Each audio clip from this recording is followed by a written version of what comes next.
Why do you think, as it does sound so obvious, why do you think there is so much stigma around emotional well-being and particularly mental health in organisations?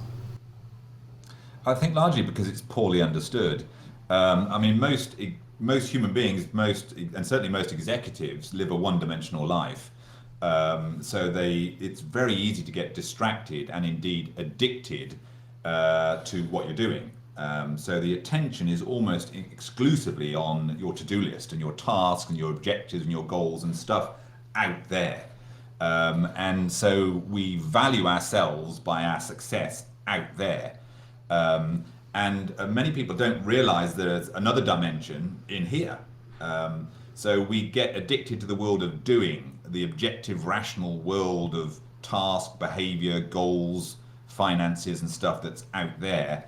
And many human beings get disconnected from their interior. In fact, many executives don't realize they even have an interior. And you can test this by a little simple thought experiment. If you get a room full of people and ask them to write down on a flip chart everything they do all day, they'll give you 30, 40 items like that.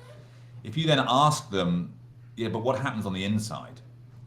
That question will often baffle them. You're likely to get them responding by saying, well, what do you mean inside? Leadership is an inside-out game. It starts with who you are as a human being and what kind of human being you bring to your task, you bring to your job, your target, your goal.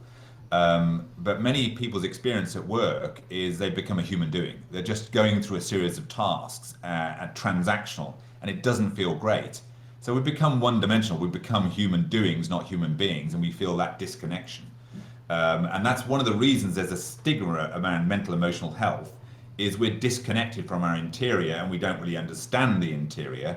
And society largely prizes exterior achievement, wealth, status, and so on, and doesn't really prize that much interior achievement, the evolution of the self.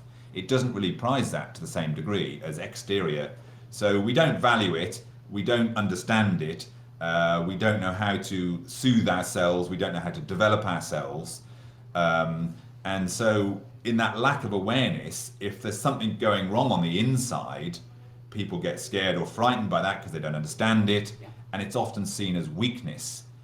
What matters is exterior stuff. And so that's the challenge for modern society, I think, is we've got to take a slightly more sophisticated view and realize we're not one-dimensional. We're not human doings, we're human beings.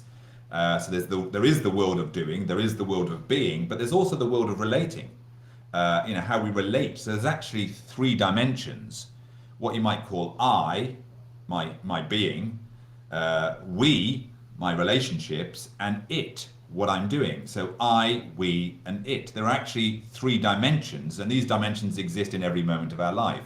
If we don't realize there are three dimensions, it's very easy to fall into a sort of lazy stigmatization of turbulence or problems on your interior.